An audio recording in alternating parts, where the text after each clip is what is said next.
පින්වත්නි, ඔබට අද අපි කියා දෙන්නට කියලා කල්පනා කළේ චතුරාර්ය සත්‍ය ගැන සුවිශේෂ අවබෝධයක් ඇති කරගන්න කැමති ශ්‍රාවකයන් සීලයක් ආරක්ෂා කරමින් බොහෝ වෙහෙස මහන්සි වෙනවා අපි දකිනවා. සිල් රකින්න පටන් ගන්න කෙනා අපෙන් අහනවා ඊළඟට අපි මොකද්ද කරන්න ඕනේ? සෝතාපන්න ශ්‍රාවකෙක් බවට පත් වෙන්න කැමති කෙනෙක් සීලයක් ආරක්ෂා කරද්දී ඊළඟට මොකද්ද කරන්න ඕනේ කියන ප්‍රශ්නෙට හොඳම විසඳුමක් තියෙන සූත්‍ර දේශනාවක් සංයුත්ත නිකාය 3 පොත් වහන්සේගේ සඳහන් වෙනවා පින්වත්. මේ සීල සූත්‍රය සංයුත්ත නිකායේ සඳහන් වෙන සීල සූත්‍රය සාරිපුත්ත මහරහතන් වහන්සේ විසින් වදාළ කොට්ටිත මහරහතන් වහන්සේ විසින් ප්‍රශ්න කරමින් අහගෙන හිටපු ශ්‍රාවක භාසිතයක් කියලා කියත හැකියි. පින්වත්නි, මේ දේශනාවේ තියෙන්නේ සීලයක් මුලින්ම රකින්න පටන් ගත්ත කෙනෙක් රහත් වෙනකම්ම කළ යුතු දේවල් ටික ගැන. ඒතර මේ දේශනේ අපිට සීල කියන වචනේ එක්කම ඔබ හිතයි ආයෙනම් හාමුදුරුවෝද සීල ගැන කියන්නේ යන්නේ කියලා. නෑ, සීල ගැන නෙමෙයි, සීලෙන් යුක්ත කෙනා ඉදිරියට කළ යුතු දේ ගැනයි කියන්නේ කියන එක අපි ඔබට දැන් මතක් කළා.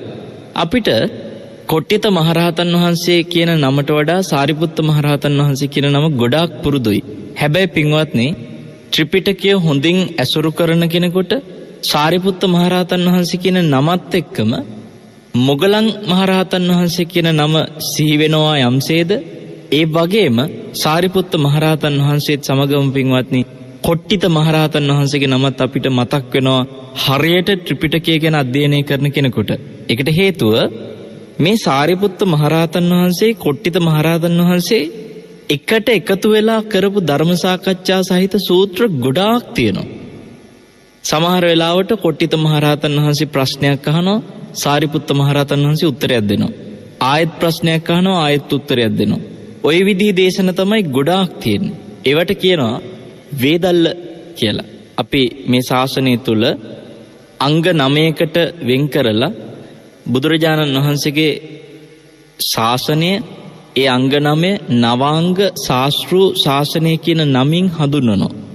එතකොට මේ අංග 9කින් යුක්ත ශාස්ත්‍රුන් වහන්සේගේ ශාසනයේ මොනවද කරුණු සහිත මේ අංග 9 කියලා ඉස්සෙල්ලා ඔබට සිහිපත් කරලා දෙන්නම්. සුත්ත, ගෙය්‍ය, ව්‍යාකරණ, ගාථා, උදාන, ඉතිඋත්තක, ජාතක, අබ්බූත ධම්ම, වේදල්ල.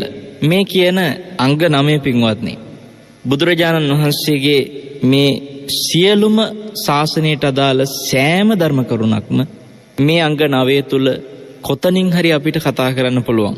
සුත්ත කියන්නේ සූත්‍ර දේශනා. ගෙය්‍ය කියලා කියන්නේ ගාථාත් සහිත සූත්‍ර දේශනා තියෙනවා. ව්‍යාකරණ කියලා කියන්නේ සූත්‍ර නෙමේ ධර්ම කරුණු ධර්ම පාඨ හැටියට තියෙනවා. එතකොට ගාථා කියලා කියන ඔබ දන්නවා යම් කිසි විදිහකට පද වශයෙන් ගලපපු ධර්ම කරුණු. ඒවා අපිට සාමාන්‍යයෙන් සිංහලෙන් අපි කතා කරන කවි කියලා පද වශයෙන් ගලපනකොට බුද්ධ දේශනා ඒ විදිහට පද වශයෙන් ගලපද්දී අපි කියන්නේ එක ගාථා කියලා. එතකොට සුත්ත, ගෙය්‍ය, ව්‍යාකරණ, ගාථා, ජාතක. මේ ජාතක කියලා කියනකොට ඔබට ඒක අමුතුවෙන් විස්තර කරන්නට අවශ්‍ය නැහැ. බෝසතාණන් වහන්සේගේ චරිතය පිළිබඳව, බුදුරජාණන් වහන්සේගේ අතීත සිදුවීම් පිළිබඳව පෙන්වන දේශන. මේක ජාතක කියන නමින්ම විතරක් නෙමෙයි.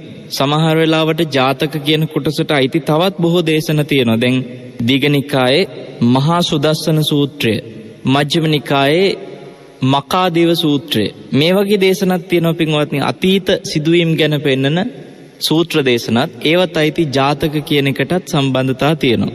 එතකොට සුත්ත, ගෙය්‍ය, ව්‍යාකරණ, ගාථා අපිට ඊළඟට සිහි කරන්නට ඕනේ ජාතක වගේම උදාන. උදාන කියන්නේ බුදුරජාණන් වහන්සේගේ හිතට සතුටක් ආවම, උන්වහන්සේගේ හිතට ප්‍රීතියක් දැනුනම ඒ ප්‍රීතිය නිසා පිට කරන වාක්. සමහරු හිතාගෙන ඉන්නේ ප්‍රීතියක් ඇති වෙන්නේ කෙලෙස් සහිතවයි කියලා. ප්‍රීතිය කියන එක පින්වත්නි කෙලෙස් සහිතව විතරක් ඇති වෙන එකක් නෙමෙයි, නිර්ාමමිෂව ඇති වෙන ප්‍රීතියක් තියෙනවා. අන්නේ ප්‍රීතියට තමයි මෙතෙන්දී උදාන කියලා කිව්වේ. බුදුරජාණන් වහන්සේ නිර්ාමිෂ ප්‍රීතියෙන් පිට කරන ප්‍රීති වාක්‍යවලට. එතකොට ඉතිවුත්තක කියලත් කියනවා තවත් කොටසක්. මේ ඉතිවුත්තක කියලා කිව්වේ මොකද්ද? යම්කිසි ධර්ම කරුණක් පෙන්නලා ඊට පස්සේ ඒක මේ විදිහට වෙන්නත් පුළුවන් කියලා තවත් විදිහකින් කියතයි. ඒ කාරණාවම එය මෙසේද විය හැක කියලා. අන්නේ විදිහට පින්වත්නි තවත් අයුරකින් පෙන්නන කරුණු සහිත සූත්‍ර ගොඩාක් එකතු කරලා කුද්දක නිකායේ තියෙන ඉතිවුත්තක පාළිය කියලා. ඒ ඉතිවුත්තක පාළියේ දේශන ගණනාවක් තියෙනවා. ඉතින් ඒ සියලු සූත්‍ර දේශනාත් එතකොට මේ නවාංග ශාස්ත්‍ර ශාසනික අංගයක් ඒ ඉතිවුත්තක. ඒතර සුත්ත ගෙය්‍ය වෙయ్యා කරන ගාථා උදාන ඉතිවුත්තක ජාතක ඊළඟට අපි ඔබට කිව්වා අබ්බූත ධම්ම කියලා එක. මේ අබ්බූත ධම්ම කියන්නේ මොනවද? ආශ්චර්ය අద్భుත කාරණා. බුදුරජාණන් වහන්සේගේ ජීවිතයේ තියෙන සුවිශේෂ ආශ්චර්යමත් කරුණු තියෙනවා. අద్భుත කරුණු තියෙනවා. එවැනි අద్భుත ආශ්චර්යමත් කාරණා ඔබ විශේෂයෙන් සියල්ල එකට එක්කල සූත්‍රයක් හැටියට මජ්ක්‍ධිම නිකායේ තියෙනවා අබ්බූත ධම්ම සූත්‍රය කියලා. මේ අබ්බූත ධම්ම සූත්‍රයේ තියෙන තනිකරම මේ අබ්බූත ධම්ම කියන නවාංග ශාස්ත්‍ර ශාසනයේ අංගයටම අයිති කාරණා. ධම්මචක්කප්පවත්තන සූත්‍රය නැතෝ ඇතන්ට මතක ඇති. දේශනාව අවසානයේදී තියෙනවා මේ තුන් ලෝකෙම කම්පා කරමින් බුදුරජාණන් වහන්සේ දේශනාව අවසන් කරනකොට මහා පොළොවට එක ඒ තියෙන ශක්තිය බලය දරා ගන්නට බැරි තරමට මහා කම්පාවක් ඇති වෙනවා. මහා ආලෝකයක් පැතිරිලා යනවා. ඒ ආලෝකයේ පැතිරීම ආදී සියලු දේවල් මේ අద్భుත ධම්ම කියන කොටසට අයිති. එතකොට අපි අවසාන වශයෙන් 9 වෙනි අංගය හැටියට සිහිපත් කළා ඔබට වේදල්ල. වේදල්ල කියන්නේ අද ඔබ ඉගෙන ගන්න සූදානම් වෙන සීල සූත්‍රය වැනි සූත්‍ර. වෙනමම වේදල්ල කියන නමිනුත් සූත්‍ර තියෙනවා. චූල වේදල්ල, මහා වේදල්ල ආදී සූත්‍ර ඒත් මජ්ක්‍ධිම නිකායේ. අපි බලමු පින්වත්නි මේ නවාංග ශාස්ත්‍ර ශාසනයට අදාළ වේදල්ල කියන අංගයටත් සුත්ත කියන අංගයටත් අයිති සුවිශේෂ දේශනාවක් මේ කතා කරන්න යන සීල සූත්‍රය. එතන මේ දේශනාව අපි කිව්වා සාරිපුත්ත මහරහතන් වහන්සේ පිළිතුරු දෙනවා. කොට්ටිත මහරහතන් වහන්සේ ප්‍රශ්න කරනවා. උන්වහන්සේ මුලින්ම ප්‍රශ්න කළේ පින්වත් සාරිපුත්තයන් වහන්සේ සිල් රකින්න උත්සාහ කරන අය ඉන්නවා. මේ සිල් රකින්න උත්සාහ කරන කෙනා කැමැති නම් සෝතාපන්න වීමට ඒ සෝතාපන්න වෙන්න කැමති කෙනා කල යුත්තේ මොකද්ද සෝතාපන්න වීම සඳහා? ඒ ප්‍රශ්නේ තමයි අද බොහෝ දෙනෙකුට තියෙන්නේ. අපි දන්නවා ඔබට තථාගතයන් වහන්සේගේ ධර්මය ගැන උනන්දුවක් උත්සාහයක් තියෙන බොහෝ දෙනා අපේ රටේ ඉන්නවා. කාලයක් තිස්සේ ධර්මයේ හැසිරෙන අය ඉන්නවා. සුවිශේෂ විදිහට පින්වත්නි භාවනා වැඩසටහන් වලට සහභාගී වෙමින් තමයිලට අවුරුදු 20 30 මහන්සි වෙන ඇත්තෝ ඉන්නවා. නමුත් කොච්චර මහන්සි වුණත් තාම ප්‍රතිඵල හරි හැටි නැති බොහෝ දෙනෙක් අපේ රටේ ඉන්නේ. උත්සාහය ගත්තට ඒ සඳහා අපි බොහෝ දෙනෙකුට පින්වත්නි ඒ අවශ්‍ය කරන අවබෝධයට පැමිණෙන්නට කාලය කොපමණ ගත වුණත් ඇයි මනසේ අවබෝධය සූදානම් නැත්තේ කියන ප්‍රශ්නෙට මේ සීල සූත්‍රයේ හොඳ පිළිතුරු තියෙයි. ඔබට ඊට පෙර අපි මතක් කරන්නම් මහා නාම කියලා එක්තරා ප්‍රසිද්ධ ශාක්‍ය වංශිකයෙක් හිටියව ඇත්තෝ අහලා තියෙනවා. මේ මහා නාමට පරණ යාළුවෙක් හම්බෙනවා දවසක්. මේ බුද්ධ කාලේ වෙච්ච සිද්ධියක්. පින්වත්නි මහා නාමට හම්බෙච්ච මේ පරණ යාළුවා මහා නාමකින් අහනවා කොහොමද ඉතින් කියලා දෙන්නම සුහද සාකච්ඡාවක ඉන්න අතරේ දැන් මෙතන මේ යාළුවා එක්තරා අන්‍ය ආගමක මහානදම් පුරපු කෙනෙක් පින්වත්නි. එතකොට මෙයාට නිර්වත්ව ජීවිතේ ගත කරන්න තියෙන ප්‍රතිපත්තිය හැටියට එයාගේ නම කාශ්‍යප. නමුත් අර නිර්වත් විදිහට පැවිද්ද ගෙවන හින්දා අචේල කාශ්‍යප කියලා මෙයාට නම තිබුණා. ඒ නමත් ඔයත්තන්ට හරි පුරුදුයි. පින්වත්නි අචේල කාශ්‍යප මහා නාමත් එක්ක කතා කරන අතරේ මහා නාම ඇහුවා ඔබ දැන් මහාන වෙලා කොච්චර කල් වෙනවද? කියන අවුරුදු 30ක් විතර වෙනවා කිව්වා. ඊට පස්සේ අහනවා දැන් අවුරුදු 30ක් තිස්සේ ඔබ මහාන වෙලා සෑහෙන ප්‍රතිපත්ති වීරිය වඩමින් පුරන්නට ඇති නේද කියලා ඇහුවා. ඔව් මම බොහොම වීරියෙන් ඉන්න කෙනෙක් කිව්වා. අපිට කියලා තියෙන ප්‍රතිපත්ති කවදාකවත් කඩලා නැහැ. ඒ ප්‍රතිපත්ති තුළ හැමදාම මම කටයුතු කරනවා කියනවා. ඊට පස්සේ අහනවා පින්වත්නි දැන් ඔබ ඔය කියන විදිහට අවුරුදු 30ක් තිස්සේ ඔබේ ඔය මහානදම පුරනෝ නම් ඔය නිර්වත් ජීවිතයක් එක්ක ඔබ යම්කිසි විදියකට ලොකු අවබෝධයක් විශාල ඵලයක් ලබලා ඇති නේද කියලා ඇහුවා. මොනවද දැන් ඇත්තටම මේ අවුරුදු 30 ඔබට ලැබුණේ? කාශ්‍යප කල්පනා කළා. කල්පනා කරලා කියනවා මහානාමට, මහානාම දැන් මම අවුරුදු 30 ලැබුවේ මොනවද කියලා හිතනකොට මටත් දැන් තමයි මතක් වෙන්නේ මම මෙච්චර කාලයක් ලබලා තියෙන මේ හෙළුවයි මොනර පිළයි විතරයි කිව්වා. කියන්නේ එයාගේ නිර්වත් ජීවිතේයි අතේ තියෙනවා පින්වත්නි මොනර පිල් කලඹක්. මොනර පිල් කලඹ තියාගෙන ඉන්නේ ගොඩක් වෙලාවට ඇත්තටම සත්තු මැරෙන්නේ නැති වෙන්නට කියලා අදහසින් තමයි වාඩි වෙන්නේ. නමුත් අර වාඩි වෙන්න කලින් වාඩි වෙන තැන පිහින්නට තියෙන පිල් කලඹක් මොනර පිල් කලඹ. ඉතින් අපිට හිතා ගන්න පුළුවන් ඒක සත්තු මැරෙන හින්දාද නැත්නම් නිර්වත්ව ඉන්න කෙනෙක් හැටියට කුඹියේ හරි නොඑක් සත්තු ඉන්න තැනක වාඩිනොත් එහෙම වෙනත් අකරතැබ්බ වෙන්න පුළුවන්. ඒ හින්දා පින්වත්නි මේ මොනර පිල් කලඹ පාවිච්චි කරනවා. ඉතින් දැන් මෙයා කියනවා මට මෙච්චර තමයි තියෙන්නේ කිව්වා. මොනර පිල් කලඹයි මේ නිර්වතයි. අවුරුදු 30ක් තිස්සේ. ඊට පස්සේ කාශ්‍යපත් අහන මහානාමගෙන් දැන් ඔබ මොනවද කරන්නේ? ඔබත් යම් කිසි විදියකට දහමක් අවබෝධ කරන්න එහෙම උත්සාහ කරන කෙනෙක්ද? එතකොට කියනවා මම බුදුරජාණන් වහන්සේව සරණ ගිය ශ්‍රාවකෙක් කිව්වා. ඊට පස්සේ අහනවා ඔබට බුදුරජාණන් වහන්සේව මුණ ගැහිලා කොච්චර කාලයක් වෙනවද? මහානාමත් ඒ වගේම කාලයක් බුදුරජාණන් වහන්සේව ඇසුරු කරන බව කිව්වා. එතකොට මහානාමගෙන් අහනවා කාශ්‍යප, එතකොට ඔබ මේ බුදුරජාණන් වහන්සේව ඇසුරු කරනවා නම් අවුරුදු 30ක විතර ආසන්න කාලයක් ඔබට මොනවද ලැබුණේ උන්වහන්සේව ඇසුරු කරලා? මහානාම කියනවා මට පුළුවන් ඕන වෙලාවක මගේ හිත එකඟ කරගෙන පළවෙනි ධ්‍යානයටපත් වෙන්න. විවිච්ඡේව කාමේහි විවිච්ඡ අකුසලේහි ධම්මේහි. කාමයන්ගෙන් වෙන් වෙලා අකුසල ධර්ම වලින් වෙන් වෙලා මට ඕන වෙලාවක පුළුවන් කිව්වා මේ පළවෙනි ධ්‍යානෙටපත් වෙන්න. ඊළඟට දෙවෙනි ධ්‍යානෙ, තුන්වෙනි ධ්‍යානෙ, හතරවෙනි ධ්‍යානෙ කියන ධ්‍යාන මං ඕන වෙලාවක පුරුදු කරනවා කියනවා. ඔබ බලන්න දැන් මේ බුද්ධ කාලේ හිටිය ශ්‍රාවකයෙක්ගේ කතාවක්. ඒ කියන්නේ එදා ගිහි ශ්‍රාවකෙක් ඒ විදිහට ධ්‍යාන දියුණු කරා නම් පැවිදි ශ්‍රාවකයෝ කොච්චර වීරියක් ඒ කාලේ තියෙන්නේ නැද්ද? ආනන්ද ස්වාමීන් වහන්සේට බුදුරජාණන් වහන්සේ එතෙන්දී මතක් කළා ඒතානි රුක්ක මූලානි ඒතානි ශුඤ්ඤාගාරණි. මේ ගස් මුල් තියෙනවා, හිස් අවකාශ තියෙන ඔය පාළු තැන් තියෙනවා. ඒ කියන්නේ නිදහසේ භාවනා කරන්න පුළුවන් විවේකී ස්ථාන තියෙන ඕන තරම්. ජහයතානන්ද ධ්‍යාන වඩන්න ආනන්ද කිව්වා. මාපමාදත්ත පරක්කු වෙන්න එපා කිව්වා. මාපච්චා විපටිසාරිනෝ අහුවත්ත පරක්කු වෙලා ඊට පස්සේ පසුතැවෙන්න එපා කිව්වා.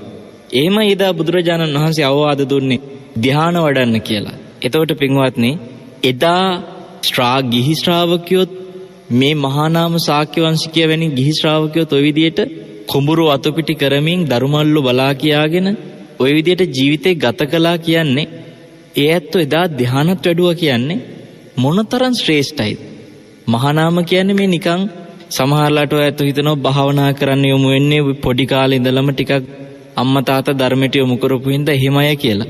මහානාම ශාක්‍ය වංශිකයා වගේ කෙනෙකුට පුංචි කාලේ ධර්මයක් තිබුණේ නැහැ පින්වත්නි. මොකද බුදුරජාණන් වහන්සේට සමාන වයස් මට්ටමකට ආසන්න කාලයක වගේ කෙනෙක් මහානාම කියන්නේ. එතකොට උන්වහන්සේට ටිකක් වැඩි හිටීද කියලා හිතෙන විදිහට අපිට කරුණු තියෙනවා බුද්ධ කාලේ නොඑක් සිදුවීම් එක්ක විමසලා බලනකොට. මහානාම ශාක්‍ය වංශිකයා සමහර වෙලාවට මේ ධර්මයේ මුණ ගැහෙන්න කලින් තමන්ගේ සේවිකාවන් සමග පවා කාමයේහි යෙදුණු බව, නොයේ කම්සැප සොයපු බව සමහර කරුණු වලින් අපිට පේනවා. මොකද මහානාම ශාක්‍ය වංශිකයාට දාව එක්තරා සේවිකාවකට ලැබෙන දියණියක් හිටියා. මේ දියණිය තමයි කොසල් රජතුමාට ශාක්‍ය වංශයෙන් විවාහයක් කරගන්න ඕනාට පස්සේ යවන්නේ. එතකොට අපිට ඒකෙදි පේනවා පින්වත්නි සේවිකාවකගෙන් පවා යම්කිසි විදිහකට අයුතු ආකාරයෙන් කම්සැප සොයපු කාමයේ මුල් කරගත්ත රාගයෙන් බලවත් වූ සිතක් තීච්ච කෙනෙක් නම් මහානාම අද එවැනි කෙනෙක් ධ්‍යාන වඩන මට්ටමට හිත යොමු කරගත්ත කියන්නේ. ඒ විතරක් නෙමෙයි මෙතෙන්දි කියනවා කාශ්‍යප දැම්මම මේ බුදුසසුන තුළ ශ්‍රාවකයන් 4 දෙනෙක් ඉන්නවා. සෝතාපන්න, සකදාගාමි, අනාගාමි, අරහත් කියලා. මේ 4 දෙනාගේ 3 වෙනි මට්ටමට මං ගිහිල්ලා ඉන්නවා කිව්වා. ඒ කියන්නේ අනාගාමි ශ්‍රාවකෙක් විදිහට. අපිට ඒ වෙද්දි පේනවා මේ අනාගාමී ශ්‍රාවකයෙක් විදිහට අද ධ්‍යාන දියුණු කරමින් කටයුතු කරනවා කියලා කියන්නේ බුදුරජාණන් වහන්සේගේ ශාසනය තුළ මේ ගත කරපු අවුරුදු 30 කවදාකවත් මහා නාමයට හිස් වෙලා නැහැ. මහා නාම ප්‍රයෝජනයක් ලබලා තියෙනවා, ප්‍රතිඵලදායි. කාශ්‍යපටත් ආසය තුන. මේ අහනවා ඔබ ගිහියෙක් වෙලා ওই විදිහට ධ්‍යාන වඩනවා. මම පැවිද්දෙක් වෙලා මගේ ඔළුවේ කෙලෙස් තාමත් එහෙමමයි.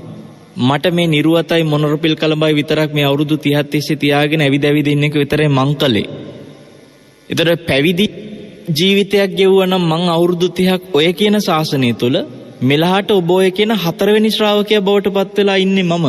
මාත් ඔය ශාසනේ සරණ යනවා කියලා ඒ වෙලාවේ කාශ්‍යප බුදුරජාණන් වහන්සේ සොයාගෙන ගිහිල්ලා මහාන වෙනවා. පෙන්වන්නේ වැඩි කාලයක් ගෙන රහත් වුණා. ඒතර පේනවා රහත් වෙන්නටත් පින තීච්ච කෙනෙක් අවුරුදු 30ක් තිස්සේ ඔහේ නිකං ජීවිතේ ගත කරගෙන තියෙනවා. මොකද අවශ්‍ය ප්‍රතිපත්තිය නැති නිසා.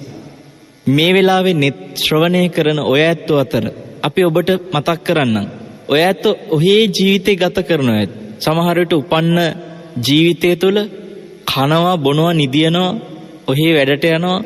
මේ වගේ ජීවිතයක් පමණක් නම් ඔබ ගෙවන්නේ පින්වත්නි. අපි සාමාන්‍යයෙන් මනුස්ස ලෝකෙ නෙමෙයි තිරිසන් ලෝකෙ ගියත් ওই ටිකම කරනවා කියලා හිතෙනවා. මොකද තිරිසන්නුත් කනවා බොනවා නිදියනවා කම්සප් වෙදිනවා ওই දේවල් ටික තමයි කර ඉන්නේ.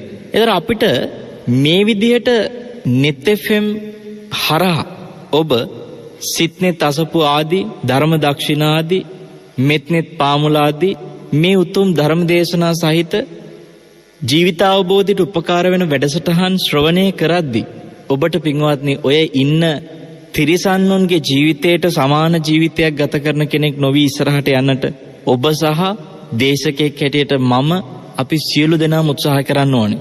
ඒතර අපිට ඔය මහානාම ශාක්‍ය වංශිකයා වගේ ගිහි අය අද චර දුරට බලාපොරොත්තු වෙන්න බැරි වුණා.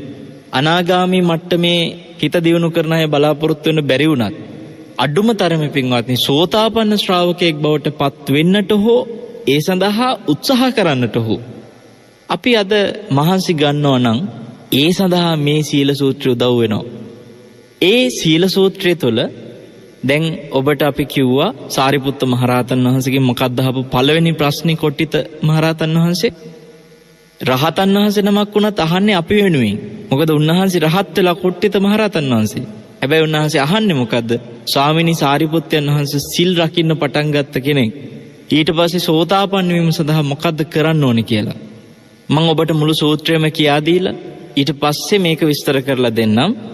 සාරිපුත්ත මහරහතන් වහන්සේ වදාළ ඒ වෙලාවේදී පින්වත් කොට්ටිත යම් කිසි කෙනෙක් සෝතාපන්න වෙන්න කැමති නම් එයා රූපය අනිත්‍ය වශයෙන් දකින්න ඕනේ. එතනදී බොහෝ කරුණු පෙන්වන රූපය ගඩුවක් වශයෙන්, රූපය තුවාලයක් වශයෙන්, පිළිකුල් දෙයක් වශයෙන්, නොඑක ආකාරයෙන් රූපය පීඩාවක් වශයෙන් දකින්නට උත්සාහ කරනවා නම් යම් කෙනෙක් ඒ කෙනාට ඒ රූපය දුකක් විදිහට, අනිත්‍ය විදිහට, අනාත්ම දෙයක් විදිහට දකිනවා නම් එයා සෝතාපන්න වෙනවයි කියනවා. ඒ කියන්නේ සීල් රකින්න ගත්ත කෙනෙක්. ඊළඟට කියනවා වේදනාව ගැනත්, සංඥාව ගැනත්, සංස්කාර ගැනත්, විඥාන ගැනත්, මේ පහක් ගැන රූප, වේදනා, සංඥා, සංකාර, විඥාන. මේ පහ ගැන අනිත්‍ය වශයෙන්, දුකක් වශයෙන්, අනාත්ම වශයෙන් දකිනවා නම් සීල් රකින්න පටන් ගත්ත කෙනා එයා සෝතාපන්න වෙනවයි කිව්වා. එතකොට පින්වත්නි කොට්ටිත මහරහතන් වහන්සේ අහනවා ස්වාමීනි සාරිපුත්තයන් වහන්සේ දැන් සිල් රකින්න ගත්තු කෙනා ඔය උපාදානස්කන්ධ පහ අනිත්‍ය වශයෙන් දකිද්දි සෝතාපන්න වෙනවා නම් සෝතාපන්න වෙච්ච කෙනාට සකදාගාමි වෙන්න ඕනුනොත් එයා මොකද්ද කරන්න ඕනේ? එහෙම අයත් ඉන්නවා. අපිට සෝතාපන්න කෙනෙක් සකදාගාමි වෙන්න මහන්සි ගන්න බව කෙලින්ම ප්‍රකාශ කරපු සූත්‍ර තියෙනවා. ඔය සක්‍ර දේවේන්ද්‍රය පව පින්වත්නි සෝතාපන්න වෙච්ච කෙනෙක් හැටියට ඉද්දි බුදුරජාණන් වහන්සේට ඍජුවම ප්‍රකාශ කරන ස්වාමීනි දැන් මම සෝවාන් ශ්‍රාවකෙක්, මම දැන් සකදාගාමී වෙන්න මහන්සි ගන්නවා කියලා. එතකොට සෝතාපන්න කෙනෙක් එවැනි ප්‍රකාශات සිදු කරලා තියෙනවා නම් ඒ කෙනා කොහොමද සකදාගාමී වෙන්න මහන්සි ගන්නේ? මොනවද කරනව ඇත්තේ? ඒක තමයි මෙතෙන්දි කොට්ටිත මහරහතන් වහන්සේ අහන්නේ. සාරිපුත්ත මහරහතන් වහන්සේ වදාළ කොට්ටිත සෝවාන් වෙච්ච කෙනෙක් සකදාගාමී වෙන්න කැමති නම් ඒ කරන්නත් ඕනේ පංච උපාදානස්කන්ධය අනිත්‍ය වශයෙන්ම දකින්න එකම තමයි කිව්වා. එතකොට එයා සකදාගාමී වෙනවා කිව්වා. ඊට පස්සේ කොට්ටිත මහරහතන් වහන්සේ ආයෙත් අහනවා ස්වාමීනි දැන් කවුරු හරි ශ්‍රාවකෙක් සකදාගාමි වුණා නම් එයාට ඕනුනොත් අනාගාමි වෙන්න එතකොට එයා මොකද්ද කරන්න ඕනේ? කොට්ටිත සකදාගාමි වෙච්ච කෙනෙකුට අනාගාමි වෙන්න ඕන නම් ඒත් එයා කරන්න ඕනේ පංච උපාදානස්කන්ධය අනිත්‍ය වශයෙන් විමසන එකම තමයි කිව්වා. එතකොට එයා අනාගාමි වෙනවා. ඊට පස්සේ කොට්ටිත මහරහතන් වහන්සේ අහන හොඳයි ස්වාමීනි දැන් අනාගාමි වෙච්ච ශ්‍රාවකයා රහත් වෙන්න කැමති නම් එතකොට එයා මොකද්ද කරන්න ඕනේ? කොට්ටිත ඒත් පංච උපාදානස්කන්ධය අනිත්‍ය වශයෙන් විමසන එකම තමයි කිව්වා. එතකොට එයා රහත් වෙනවා කිව්වා.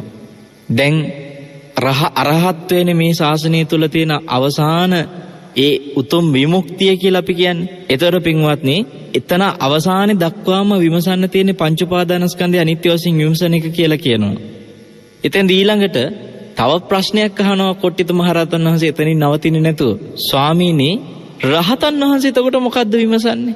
දැන් සිල් රකින්න කෙනා විමසන්නේ පංච උපාදානස්කන්ධය අනිත්‍ය වශයෙන් කිව්වා.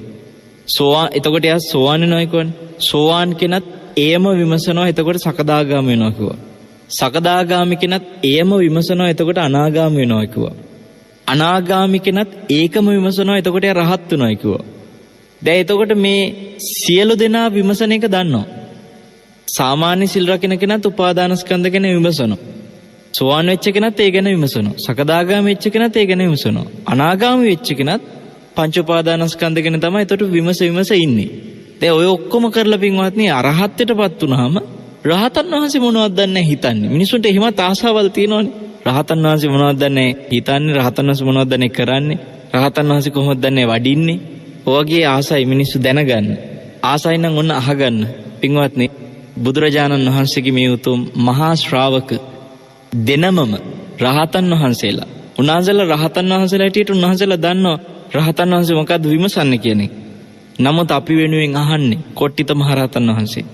අපි වෙනුවෙනුයි ඒ වෙලාවේ දේශනා කරන්නේ සාරිපුත්ත මහරහතන් වහන්සේ.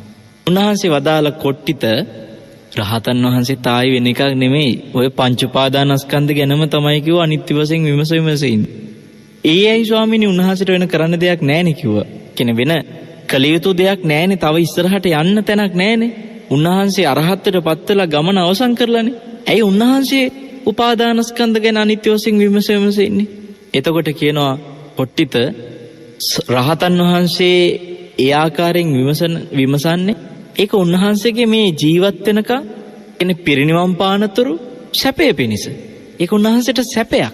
පින්වත්නි එහෙනම් අපිට පේනවා රහතන් වහන්සේට පවා උපාදානස්කන්ධ ගැන අනිත්‍ය වශයෙන් විමසන එක සැපයක්ලු. ඒක සැපයක් කියලා දැනුනේ උන්වහන්සේලා ඒ අවශ්‍ය ප්‍රඥාව උපද්දගත්ත හින්දා. අපිට මේ ප්‍රඥාව නැති හින්දා අපි මේ සැපේ දන්නේ. අපි ওই අනම්මනම් කනබුන හැටි විතරක් විමස ඉන්නේ. අපිත් මේ සැපේ දන්නවනම් අපිටත් පුළුවන් පින්වත්නි මේ ගැන විමසන්න පටන් ගන්න. සමහර වෙලාවට මේ උපාදානස්කන්ධ ගැන ඉතාම සරලව අපි කියා දුන්න දේශන අහපු ඇතැම් තරුණයෝ මට මතකයි කොළඹ විශ්වවිද්‍යාලේ වෛද්‍ය පීඨේ පින්වත් තරුණ පිරිසක් අපිත් එක්ක කියනවා ස්වාමීනි අපිට නවකවදී ආදී දේවල් දෙනකොට ආපු මුල් කාලේ අපි සෑහෙන ඒකෙන් හිතින් පීඩා වින්දා. නමුත් අපිට ඒ අතරේ මේ පංච උපාදානස්කන්ධ ගැන කියා දුන්න දේශන ඇහිලා අපි ඊට පස්සේ පංච උපාදානස්කන්ධේ ඒ මොහොත තුළ හටගන්න විදිය විමසන්න පටන් ගත්තා. අපිට ඒක පුදුම සැපයක්, පුදුම සැහැල්ලුවක්. අපේ හිතේ තිබුණ බර එහෙම්මම නැති වුණා කිව්වා.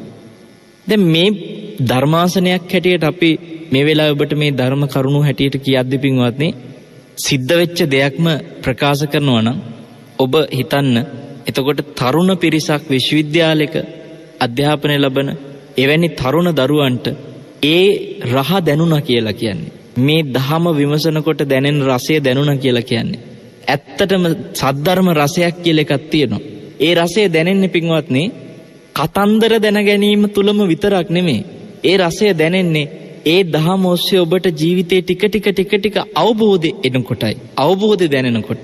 ඒ නිසා අපි දැන් මෙතෙන්දි විමසලා බලමු සියලු දෙනාටම සිල් රකින්න පටන් ගත්ත කෙනාගින්දලා සියලු මාර්ගඵල ලැබලා අවසානයේ පිරිනිවන් පානකම්ම විමසන්න තියෙන්නේ පංච උපාදානස්කන්ධ ගැන කිව්වා.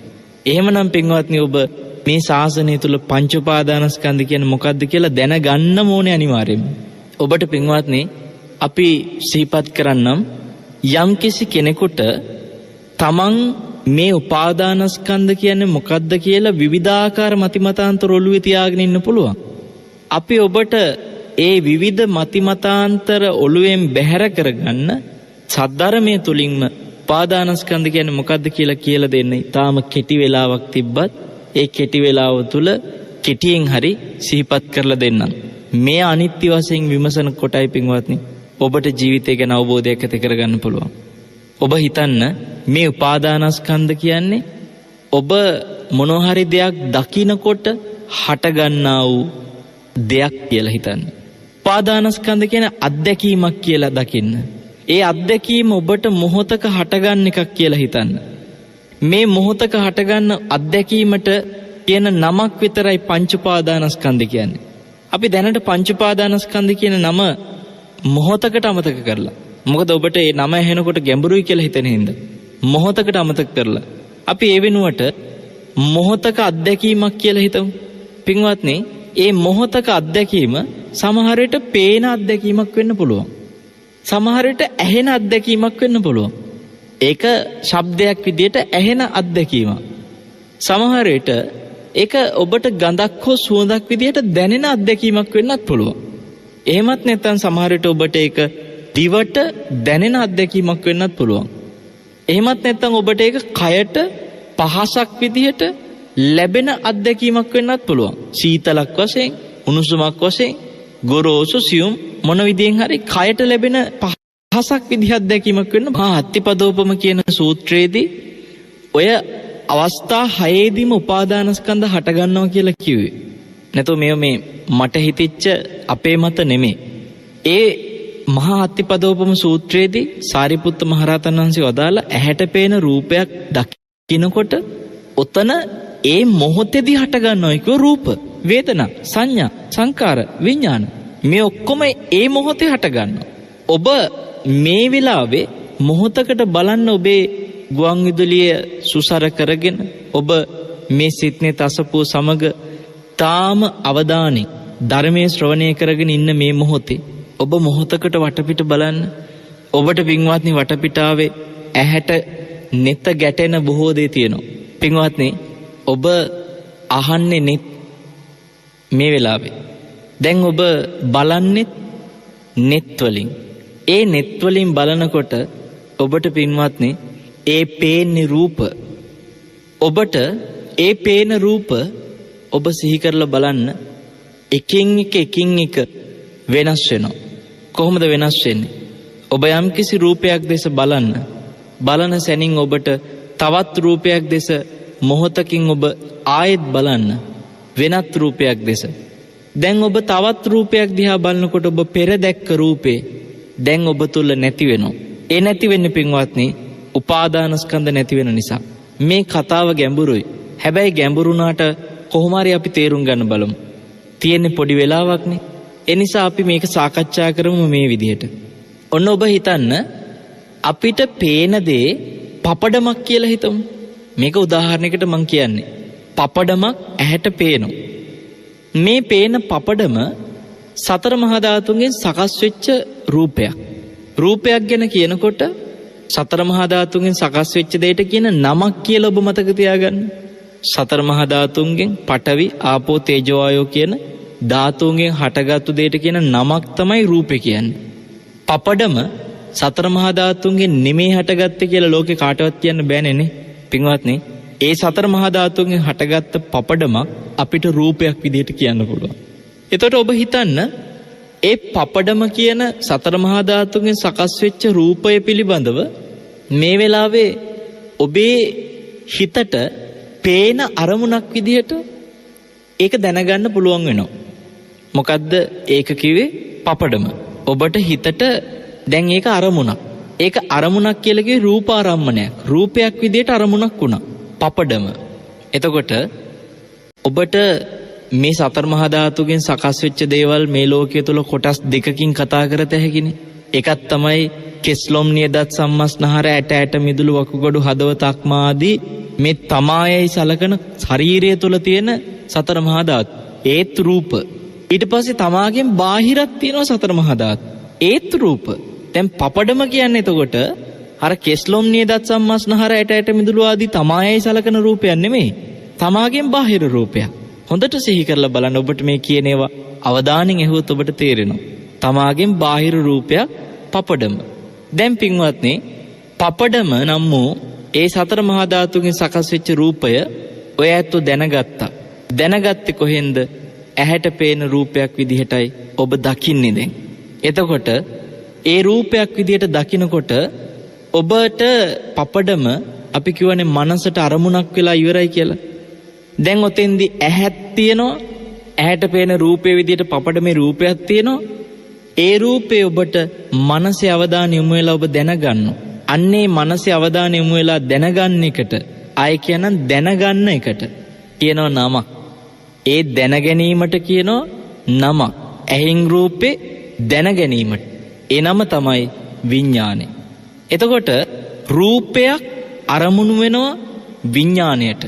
අපි එහෙම කියමු. එතකොට සතර මහා ධාතුන්ගෙන් සකස් වෙච්ච රූපයක් විඥාණයට අරමුණු වෙනවා කියන එක අනිවාර්යයෙන්ම පින්වත්නි ඇහැද කනද නහයද දිවද කයද මනසද කියලා කතාවක් නැහැ. කොහෙන් හටගත්තත් සතර මහා ධාතුන්ගෙන් සකස් වෙච්ච රූපයක් තමයි අපි දැනගන්නේ. දැනගන්න කියවේ විඥාණයෙන් හටගන්නේ. අපි ඔතනදී ඇහැට පේන රූපයක් විදිහට පපඩම දැනගන්නවා වගේම ඒකට අපි කියනවා විඥාන හැරේ චක්කු විඥාන කියලා. ඇහෙන් දැන ගැනීම පපඩම දකින්නකොට හටගත්තේ චක්කු විඥාන. එතකොට පපඩම නම් වූ මේ සතර මහා ධාතුන්ගෙන් සකස් වෙච්ච රූපය ගැන ඔබට මෙහෙමත් හිතන්න පුළුවන්. ඔබ පපඩම අතට අරගෙන දෙකට කඩනවා. එහෙම නැත්නම් හපනවා. හපනකොට ඔබට ඇහෙන ශබ්දයක් කරස් ගාලා. මේ ශබ්දෙ මොකද්ද? එතනදී සතර මහා ධාතුන්ගෙන් සකස් වෙච්ච රූපයේ ඇහැට පේන ගතියක් තියෙනවා වගේම කනට ඇහෙන ගතියකුත් තියෙනවා කියලා තේරුම් ගන්න. ඇහැට පේන ගතිය පෙනෙද්දී කනට ඇහෙන ගතිය ඇහෙනවා. එතකොට පිනුනත් එකයි ඇහුනත් එකයි. පෙනුනෙත් සතර මහා ධාතුන්ගෙන් හටගත්තු රූපයක්, ඇහුනෙත් සතර මහා ධාතුන්ගෙන් හටගත්තු රූපයක්.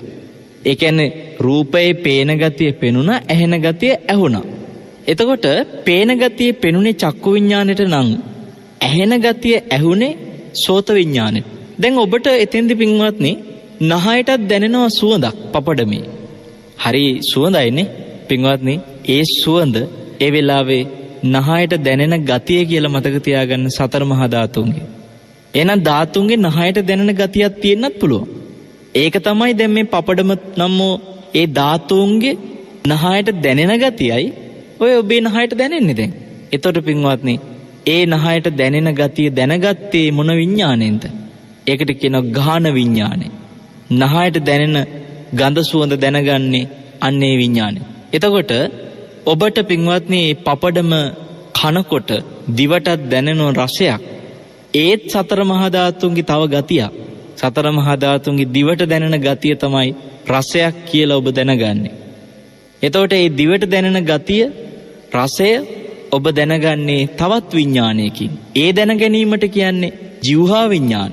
ඊට පස්සේ මේ පපඩම අල්ලනකොටත් ඒකේ අර බුබුලු හට අරගෙන විවිධ විදිහේ අපිට කයට දැනෙන පහසක්. පපඩම සමහරලාට හරි සිව්මැලි පහසක් තියෙනවා. විටක අර බුබුලු ගතියත් එක්ක නිකන් ගොරෝසු පහසක් වගේ දැනෙනවා. එතකොට පින්වත්නි සමහර විට පපඩමේ තෙල් එක්ක අපිට තෙතත් ස්වභාවයෙන් දැනෙන්න පුළුවන්. එහෙම නැත්නම් පපඩම මේ දැන් ටිකකට කලින් නම් බැදලා ගත්තේ අපිට උණුසුමක් විදියට පහස දැනෙනවා. ඔය ඔක්කොම මේ සතර මහා ධාතුන්ගෙන් සකස් වෙච්ච පපඩම නම් වූ රූපේ අපිට දැනෙන පහස, කයට ලැබෙන පහස. එතකොට ඒකත් සතර මහා ධාතුන්ගේ දැනෙන ගතියක් කියලා කියන එක ගතියක්. පේන ගතිය, ඇහෙන ගතිය, නහයට දැනෙන ගතිය, දිවට දැනෙන ගතිය, ඊළඟට මේ කයට ලැබෙන පහස ඒකත් ගතියක්. එතකොට ඒ පහස දැනගන්නේ මොන විඥාණයෙන්ද? ඒකට කියනවා කාය විඥානය. දැන් අපි ඔබට එතකොට පපඩමේ පේන ගතිය දැනගත්තේ චක්කු විඥාණයෙන් කිව්වා. පපඩමේ ඇහුණ ගතිය දැනගත්තේ සෝත විඥාණයෙන් කිව්වා. පපඩමේ නහයට දැනෙන ගතිය දැනගත්තේ ගාන විඥාණයෙන් කිව්වා. ඒ පපඩමේ රසය දැනෙන ගතිය දැනගත්තේ ජීවහා විඥාණයෙන් කිව්වා. පපඩමේ තියෙන පහස දැනගත්තේ කාය විඥාණයෙන් කිව්වා. දැන් ඔබට ඇත්තටම සමහරට ඔය ඔක්කොම මේ වෙලාවේ කිව්වට ඔබට පේන්නේ නැති පපඩමකුත් නැතුව ඇති. පපඩමක සද්දයක් මේ වෙලාවේ සමහරට ඇහෙන්නෙත් නැතුව ඇති. පපඩමක සුවඳක් මේ වෙලාවේ සමහරට ඔබට දැනෙන්නෙත් නැතුව ඇති. පපඩමක රසයක් සමහරට ඔබට මේ වෙලාවේ දැනෙන්නෙත් නැතුව ඇති. පපඩමක පහසක්වත් මේ වෙලාවේ ඔබට ලැබෙන්නේ නැතුව ඇති. හැබැයි ඔය මොක නැතත් පපඩම දැන් ඔබට සිහි වෙනවනේ. සිහි වෙන එකත් පින්වත්නි සතර මහා ධාතුන්ගෙන් හටගත්ත පපඩමක තියෙන ගතිය. ඒ සිහි වෙන ගතිය මොකද්ද? ඒකට කියන්නේ මනෝවිඤ්ඤාණය. ඒ කියන්නේ මනසට හරි දැනගන්න ලැබෙනවා පපඩමේ ගතිය. ඒ ගතිය තමයි සිහි වෙන ගතිය. දැන් ඔබ බලන්න මේ මොන ගතිය වුණත් ඔය සිහි වෙන ගතිය තුල ඉඳලා බලන්න. පපඩම නෙමෙයි මෙතන කතාව. හිත තුලයි ඔක්කොම හටගත්. හිත තුල පපඩමේ සිහි වෙන ගතියකට ඉඩක් ලැබුණා. ඒතර මේක තමා තුල වෙන කතාවක් නේ. තමන්ගේ හිත තුල සිද්ධ වෙච්ච දෙයක්. ඒ සිහි වෙන ගතිය වගේම තමයි පේන ගතිය උනත් තමන්ගේ සිත තුල තමයි පින්වත්නි අර බාහිර තියෙන සතර මහා ධාතුන් හැටගත පපඩම නෙමෙයි මෙතන කතාව. ඒ පපඩම මුල් කරලා තමන්ගේ සිත තුල හටගත්ත ගතිය. ඒ සිතේ හටගත්ත ගතිය තමයි චක්කු විඤ්ඤාණය කියලා කිව්වේ. එතකොට ඇහැට පේන රූපයේ සිත තුල දැනගන්න ස්වභාවය තමයි චක්කු විඤ්ඤාණය කිව්වේ. එහෙනම් පින්වත්නි මෙතන පේන ඇහෙන දැනෙන හැමදේම තමන්ගේ හිත තුල සිද්ධ වෙන දෙයක් හැටියට ඔබ තේරුම් ගන්න. එතකොට ඔබට අපි මේ වෙලාවේදී සිහිපත් කරනවා ඔය සිත තුල හටගත්ත අරමුණු පපඩමේ පේන අරමුණු හෝ ඇහෙන අරමුණු හෝ දැනෙන අරමුණු හෝ ලැබෙන අරමුණු හිතෙන අරමුණු මොනවා හරි අරමුණු ඔබ විඥාණයෙන් දැනගත්තනේ. ඔය විඥාන වෙනුවෙන් පොඩ්ඩකට නවා ගන්න ඔබේ මහපට ඇඟිල්ල ඔබේ අතේ තියෙන කකුල නෙමෙයි. එතකොට අතේ තියෙන මහපට ඇඟිල්ලක් ඔබ විඥානය ගැන මේ වෙලාවේ මතක තියාගන්න නවා ගන්න. ඊළඟට අපි ඔබට කව විඥාණයට අරමුණු වුණා සතර මහා ධාතුන්ගෙන් සකස් වෙච්ච රූපය. මෙතෙන්දී අපි ඒකට උපමා කරගත්තේ තමායේ සලකන රූප නෙමෙයි බාහිර රූපයක්. ඒ කියන්නේ පපඩමක් හැටියට අපි මේ වෙලාවේ කතා කළා එක උදාහරණයක් කරගෙන. එහෙනම් ඔබ දැනට විඥාණයෙන් දැනගත්තේ කොයි විදියට දැනගත්ත? ඇහි විඥාණයෙන් දැනගත්තත්, කනේ විඥාණයෙන් දැනගත්තත්, නහය විඥාණයෙන්, දිවේ විඥාණයෙන්, කය විඥාණයෙන්, මනස විඥාණයෙන් කොයි විඥාණයෙන් දැනගත්තත් ඔබ දැනගත්තේ සතර මහා ධාතුන්ගෙන් සකස් වෙච්ච රූපයක්නේ. මොකද ඒ රූපේ පේන ගතිය, ඇහෙන ගතිය, දැනෙන ගතිය ආදි ගති දැනගත්තේ. එහෙනම් ඔබ දැනගත්තේ සතර මහා ධාතුන්ගෙන් හටගත්තු රූපයක්. ඒතර රූපයක් ඇසුරු කරලා තමයි එහෙනම් අනිවාර්යයෙන්ම විඥානය හටගත්තේ. ඔබ හිතන්න ඔබේ ඇහැට කවදාකවත් සතර මහා ධාතුන්ගෙන් හටගත්ත දෙයක පේන ගතියක් දැනගන්නවා මිස පේන ගතියක් නැති දෙයක් කවදාකවත් ඔබ දැනගන්නේ නැහනේ. පේන ගතියක් නැති දෙයක් නැත්තම් කිසිම දෙයක් නැත්තම් කියන්නේ ඔබට දැනගන්න දෙයක් නැත්තම් එතකොට පින්වත්නි ඔබ මොකද්ද දැනගන්නේ? ඔබට දැනගන්න දෙයක් තියෙනවා. ඒ දෙයක් කරගත්තේ රූපයක් වෙන්න පුළුවන්. ඒ රූපය සතර මහා ධාතුන්ගෙන් සකස් වෙච්ච රූපයක පේන ගතිය. ඔන්න ඔබ මේ වෙලාවේ එහෙනම් සතර මහා ධාතුන්ගෙන් සකස් වෙච්ච අර විඥානය ඇසුරු කරගත්ත රූපය වෙනුවෙන් චූටි ඇඟිල්ල නවා ගන්න සුළඟිල්ල. දැන් ඔබ ඇඟිලි දෙකක් නවාගෙන ඇති. විඥානය වෙනුවෙන් මහපට ඇඟිල්ල, ඒ විඥානය ඇසුරු කරගත්ත ගතියක් හොයපු සතර මහා ධාතුන්ගෙන් සකස් වෙච්ච රූපය වෙනුවෙන් අපි පපඩම කියලා උපමා කරගත්ත විදිහට ඒ රූපය වෙනුවෙන් ඔබ සුළඟිල්ල නවා ගන්න පුංචි ඇඟිල්ල. දැන් පින්වත්නි ඔබ සිහි කරන්න ඔබට පපඩම පෙනුනත් ඇහුනත් දැනුනත් මොන විදිහට හටගත්තත් ඔබ තුල යම්කිසි සැපයක් ඇති වෙන්න පුළුවන්. පේනකොට ඇහෙනකොට ඔබට සැපයක් ඇති වෙනවා. ඇහෙනකොට උනත් ඔබට සැපයක් දැනෙනවා. සමහරවිට ඒ පපඩමේ කරස් කියන සද්දේ ඔබට ඇහෙද්දී ඒක සැපයි. සැපයි කියලා තේරෙන්නේ ඒ සද්දේ නැත්තම් හිම දුකයි. ඒ කියන්නේ ඔබට ඒ පපඩමේ හපනකොට ඒ ශබ්දේ නැත්තම් ඔබට නිකන් මදි පුංචිකමක් ඒ පපඩම. එහෙනම් ඔබ අර ශබ්දයෙන් සැපයක් විඳිනවනේ.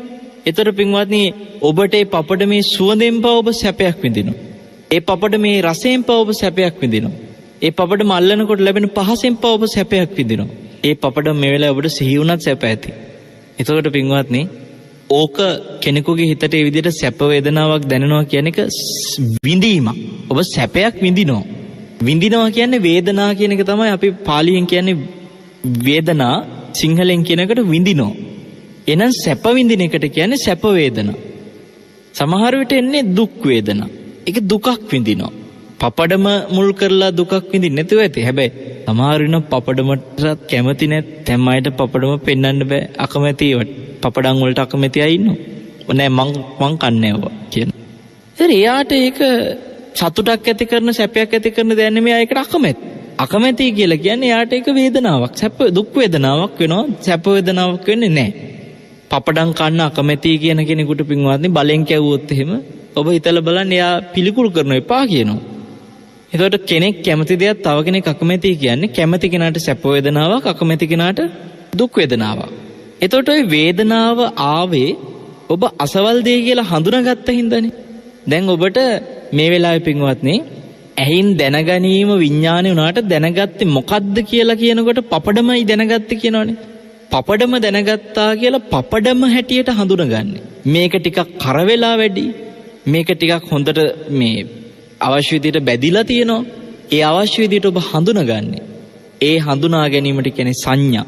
එතකොට පින්වත්නි ඔබට පපඩම බත් පිඟානේ දකින්නකොට අතට ගන්න හිතෙනවනම් ඊට පස්සේ අරගෙන ඔබ කට ළඟට ගේනවනම් ගෙනල්ලා හපනවනම් මේ හැමතැනදීම ඔබ බලන්න පපඩම මුල් කරලා ඔබ අතපය හසුරනවා.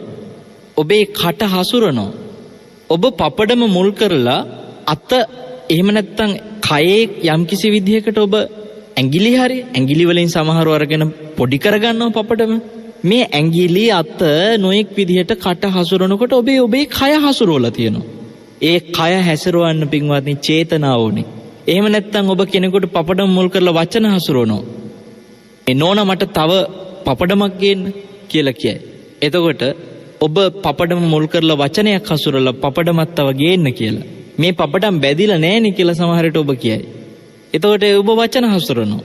එතකොට පින්වත්නි පපඩම මුල් කරලා ඔබට කය හරි වචන හරි අඩුම තරමේ හිත හරි ඔබ හසුරනවා. ඒ හසුරන්නේ චේතනාවලින්. ඒ චේතනාවලට කියනවා සංකාර කියලා. දැන් ඔන්න අපි ඔබට කරුණු තුනක් මේ වෙලාවේ හදිසියෙම කිව්වා ඉක්මනින්. වේදනා, සංඥා, සංකාර. වේදනා කියවේ පපඩම මුල් කරලා ආපු සැප හෝ දුක හෝ එහෙම නැත්නම් සමහරලාට සැප දුකත් නැති. ඒකට කියන උපේක්ෂා වේදනා. ගානක් නැහැ කියලා කියන්නේ. අන්න ඒ වගේ දැනෙන වේදනාවකුත් තියෙනවා. ඒකදී විශේෂ සැපයකුත් නැහැ, විශේෂ දුකකුත් නැහැ. සමහර දේවල් දැක්කම එහෙම නැද්ද ඔබට? ඇතැම් දේ දකිද්දි විශේෂ සතුටක් තියෙනවා. ඇතැම් දේ දකිද්දි විශේෂ දුකක් තියෙනවා. ඇතැම් දේ දකිද්දි එහෙම ගානක් නැහැ. විශේෂ සැපකුත් නැහැ, දුකකුත් නැහැ. එතරම් තියෙන වේදනාවක්. ඒකට කියන්නේ උපේක්ෂා වේදනා. ඒතර වේදනාවෙන් මොකක් හරි වේදනාවක් එනවනේ. ওই වේදනාව පින්වත්නි මේ වෙලාවේ ඔබ සුලැඟිල්ලෙන් නවාගත්තේ පපඩම නම් වූ සතර මහා ධාතුන්ගෙන් හටගත්තු රූපය. ඒ පපඩම මුල් කරලා මොකක් හරි එනවනේ වේදනාවක්. අන්නේ වේදනාව වෙනුවෙන් ඔබ නවා ගන්න වෙද ඇඟිල්ල. ඒ කියන්නේ ඇඟිල්ලට අසල්වැසි ඇඟිල්ල ඔබට ඒක මුදු ඇඟිල්ල කියලාත් කියනවා. ඇඟිල්ල අපි ඔබටන කියලා. සමහරට වේද ඇඟිල්ලත් ඔබට ජීවිතේ වේදනාවක් දුන්න ඇඟිල්ලක් වෙනවනේ. ඒ නිසා අපි ඒ වේදනාව වෙනුවෙන් මුදු ඇඟිල්ල නවාගෙන දැන් මැද ඇඟිල්ල නවාගමු සංඥා වෙනුවෙන්. පපඩම කියලා අපිට සංඥාවක් ආවා. ඒ කියන්නේ හඳුනාගත් අර විඥාණයෙන් දැනගත්තට රූපයක් හැටියට දැනගත්තට ඒ රූපේ මොන රූපයක්ද කියලා ඒක මේ කන එකක්, ඒක අපේ හපල කන එකක්, ඒක බදින එකක්, ඒක තමයි පපඩම, ඒකේ පාට මෙන්න මේ පාට කියලා අපි හඳුනා ගන්නවා. අන්න ඒක තමයි සංඥා. සංඥා වෙනුවෙන් නවා ගන්න මැද ඇඟිල්ල. ඊට පස්සේ ඔබට මං කිව්වා මේ පපඩම වෙනුවෙන් කය හැසිරෙව්වා. එහෙම නැත්නම් වචන හිත හසුරනවා. ඒ හසුරවන්නේ චේතනා සංකාර වලින්. චේතනාවට කියන්නේ සංකාර. ඔබේ සංකාර වෙනුවෙන් නවා ගන්න දබර ඇඟිල්ල. පුංචි කාලයක් තියෙන හින්දා ටිකක් ඉක්මනින් කියන්නේ. හැබැයි ඔබ දැන් ඇඟිලි පහම නවාගෙන ඇති. බලන්න පින්වත්නි මහපට ඇඟිල්ල නවාගත්ත විඥාන වෙනුවෙන්. විඥාණයෙන් දැනගත්ත සතර මහා ධාතුන්ගෙන් හටගත්ත ඒ අදාළ රූපය වෙනුවෙන් අපි නවාගත්ත පුංචි ඇඟිල්ල. සුලැඟිල්ල. ඒ රූපේ මුල් කරලා ආපු වේදනාව වෙනුවෙන් නවාගත්ත වෙද ඇඟිල්ල. එහෙම නැත්නම් මුදුගිල්ල. ඒ වේදනාව හටගන්න හේතු වෙච්ච ඒ අදාළ රූපය අපි හඳුනගත්තා අසවල් දෙය කියලා. ඒ හඳුන ගැනීම වෙනුවෙන් නවාගත්ත සංඥා කියලා මැද ඇඟිල්ල. ඒ වගේම අපි ඒ මුල් කරලා එන චේතනා, කය, හිත, වචන හසුරවන්න මුල් වෙච්ච චේතනා එකට නවාගත්ත දබර ඇඟිල්ල සංකාර කියලා. දැන් අපි මේ වචන ටික මේ චූටි ඇඟිල්ලෙන් ඉඳලා පිළිවෙලකට කියාගෙන යමු බලන්න. පුංචි ඇඟිල්ලෙන් අපි නවාගත්තේ රූපනේ. රූප, වේදනා, සංඥා, සංකාර, විඥාන. දැන් මේ පහ තමයි පංච උපාදානස්කන්ධයේ හැටියට නිරන්තරයෙන්ම හටගන්නේ නැති වෙන්නේ කියලා ඔබ තේරුම් ගන්න. ඔබට පින්වත්නි ඇහැට මොකක් පෙනුණත් ඒ හැම මොහොතෙම ඔය පහ හට ගන්නවා.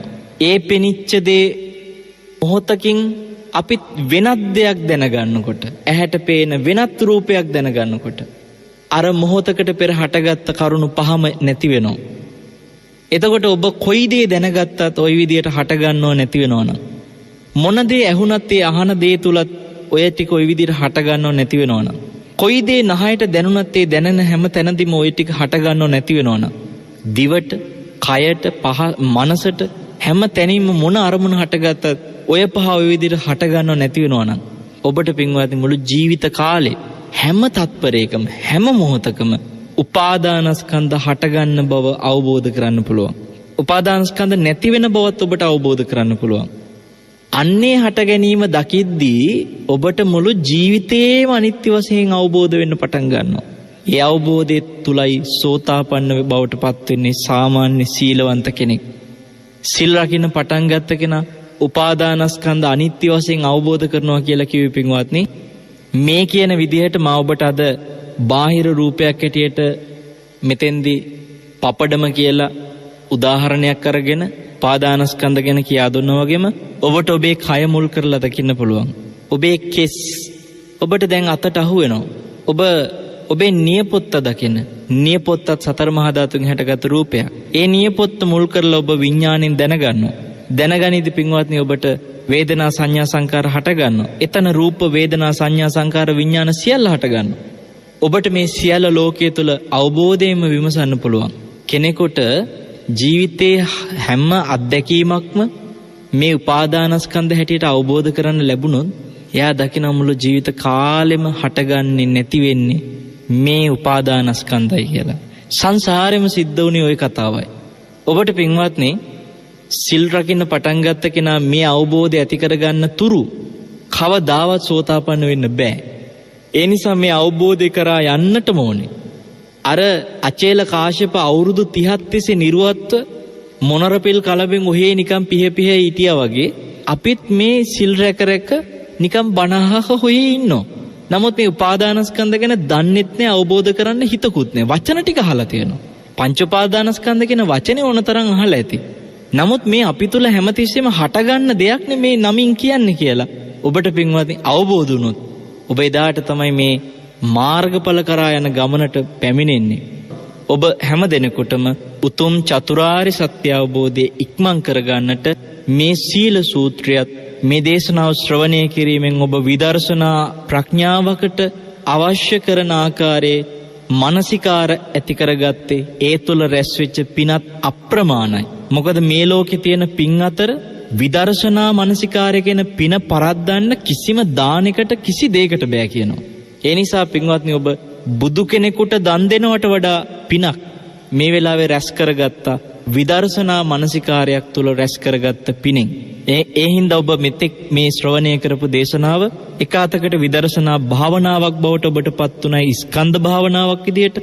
ඔබ හැම දිනෙකටම මේ පිනත් ධර්මාවබෝධය පිණිසම හේතු වේවා කියලා සියලු දෙනාටම ආශිර්වාද කරනවා. සාදු සාදු සාදු. දෙවියොත් සතුටින් මේ පින් අනුමෝදන් වෙලා දෙව්ලොව සැනසෙත්වා සුවපත් වෙත්වා කියලා ආශිර්වාද කරමින් ශ්‍රාවකත්වයෙන් සහභාගී වෙන පුණ්‍යවන්ත ඔබ හැම දෙනාටමත් මේ පින හේතු වේවා.